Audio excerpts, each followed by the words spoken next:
Assalamualaikum warahmatullahi wabarakatuh. Selamat datang dalam pembelajaran sejarah kebudayaan Islam. Hari ini kita akan belajar makna penting di balik Piagam Madinah, sebuah perjanjian yang mengukuhkan pondasi komunitas Islam di masa awal. Mari kita mendalami nilai-nilai yang membentuk dasar Islam dengan melalui pembelajaran berikut ini. Selamat menyaksikan. Kesempatan ini saya ingin sharing pengetahuan tentang Piagam Madinah.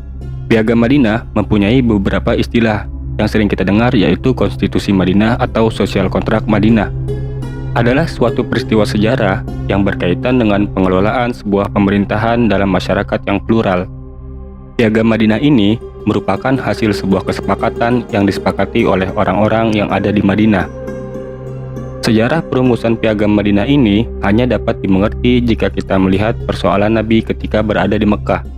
Atau dengan kata lain, Madinah adalah solusi dari persoalan yang dihadapi Nabi di Mekah, yang keberadaannya di Mekah itu tidak memungkinkan untuk menyelesaikan masalah Nabi. Sekarang pertanyaannya adalah, apa masalah yang ada di Mekah?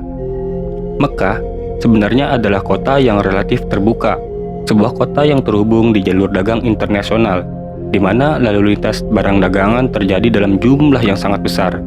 Di samping itu, Mekah adalah kota yang tandus. Oleh karena itu, masyarakatnya tidak bisa bertani dan beternak, maka profesi mereka adalah berdagang. Para pedagang ini pada dasarnya adalah orang-orang yang mempunyai pikiran yang terbuka, karena mereka harus berhubungan dengan keragaman orang dari berbagai etnis, budaya, sosial, dan politik. Seharusnya, orang-orang Mekah yang mayoritas pedagang mempunyai pikiran yang terbuka, tapi problemnya mereka justru tidak. Karena basis nilai yang mereka gunakan untuk mengelola Mekah itu berbasis sukuisme. Karena nilai-nilai kesukuan ini tidak mungkin bisa mewadahi keragaman dunia, maka yang terjadi adalah orang-orang yang datang ke Mekah diperlakukan lebih rendah dari suku-suku elitnya. Dalam hal ini suku Quraisy, yaitu suku terkuat di Mekah. Dengan begitu, Nabi datang membawa nilai-nilai yang sangat luhur, nilai-nilai ketuhanan, yaitu nilai-nilai yang dapat mewadahi keragaman manusia.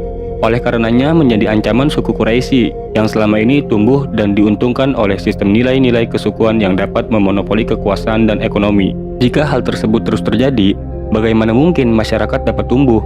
Dan Nabi menyadari itu. Nabi tidak mungkin membangun sebuah komunitas yang terbuka jika yang digunakan berbasis suku. Maka yang harus dilawan Nabi adalah sukuisme. Lalu bagaimana cara melawannya?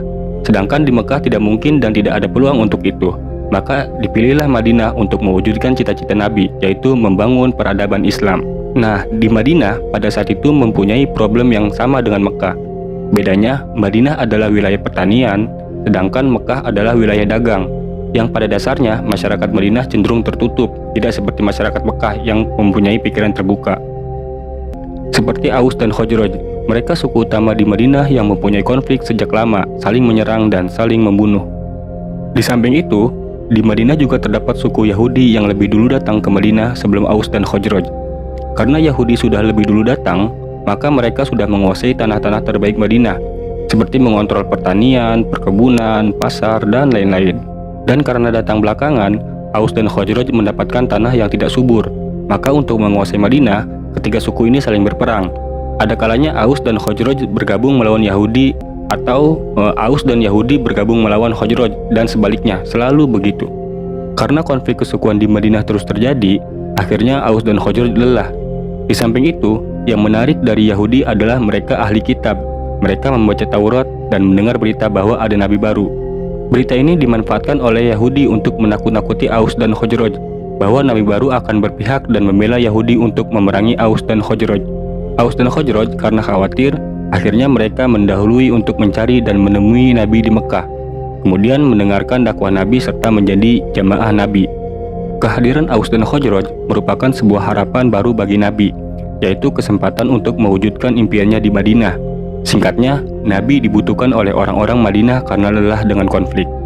Nabi memandang ini merupakan kesempatan yang baik, karena ada problem yang harus diselesaikan dengan sistem nilai yang diterapkan di Mekah, namun ditolak oleh sukunya. Maka hijrahlah Nabi ke Madinah. Sesampainya di Madinah, apa yang dilakukan Nabi? Bagaimana cara menyatukan tiga suku yang sejak lama saling berperang?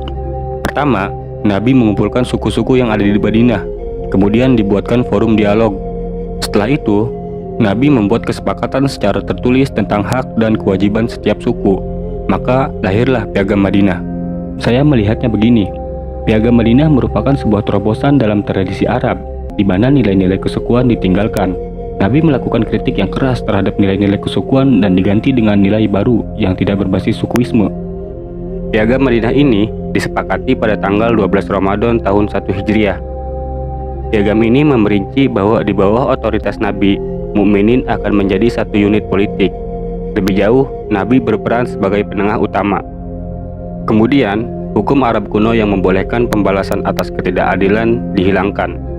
Piagam ini memberikan kebebasan kaum Yahudi untuk menjalankan agamanya, tetapi mereka harus mengakui otoritas politik Nabi di Madinah dan bergabung dalam kelompok pertahanan bersama apabila ada serangan dari suku Quraisy.